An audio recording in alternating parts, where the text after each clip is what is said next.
બધા હની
બહુ પૌરાણિક એવી આ ઝાડીની જગ્યા કે જે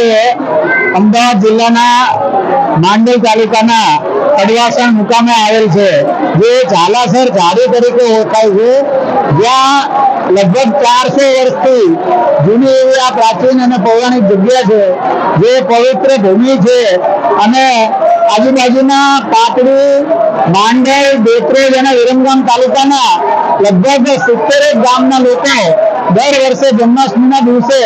અહીંયા ખૂબ જ આનંદપૂર્વક આ લોકમેળામાં જોડાય છે અને આજુબાજુના તમામ ધર્મપ્રેમી લોકો અહીંયા આ જગ્યા સાથે જોડાયેલા છે। એ અનેરી આ જગ્યાનું મહત્વ છે કે જ્યાં આ 400 વર્ષ પુરાણી જગ્યામાં પહેલાના બહુ અહીંના જે ગાદીપતિઓ થઈ ગયા છે, બાપુ થઈ ગયા, એમના પહેલાના વર્ષો પહેલાના પરચા પણ છે, જેમાં એક પૌરાણિક વાવ આવેલી છે, જેમાં બહુ મોટો પ્રસંગ હતો અને ઘી ખૂટી ત્યારે એ ઘી આ વાવમાંથી બાપુએ કીધેલું કે લઈને અને એ પાણીના ડબ્બા ભર્યા અને ઘી થઈ ગયેલી અને પછી વળી પાછું એ ઘી બાપુએ કહેવા મુજબ જયારે લાવ્યા બહારથી તે વાવને પરત કરેલી। આવા તો અનેક પરચાઓ આ જગ્યાના છે, એવી પવિત્ર ભૂમિ કે જ્યાં આ લોકમેળો યોજાય છે અને અહીંના અત્યારે હાલના ગાદીપતિ મહેશપુરી બાપુ કે જે લોકોને ખૂબ જ ઉત્સાહથી ઉમંગથી બધાને જોડાવા માટે પ્રેરિત કરે છે અને આખો દિવસ લોકો ભોજન અને ભજન સાથે ધામધૂમથી દર વર્ષે અહીંયા આ લોકમેળામાં જોડાય છે અને એનો આનંદ લે છે। આ લોકમેળામાં દર વર્ષની જેમ આજે પણ આમ જોવા જઈએ તો આજુબાજુના વિસ્તારમાં સાર્વત્રિક વરસાદ છે, ખૂબ જ ભારે વરસાદ હોવા છતાં પણ લોકોના ઉત્સાહમાં સહેજ પણ ઘટાડો થયો નથી અને એટલી જ મોટી સંખ્યામાં લોકો અહીંયા ઉમટી પડ્યા છે અને તમામ જ્ઞાતિ જાતિ ભૂલી અને લોકો એક સમસ્ત હિન્દુ સમાજ, સનાતન સમાજ આજે અહીંયા આવેલ છે અને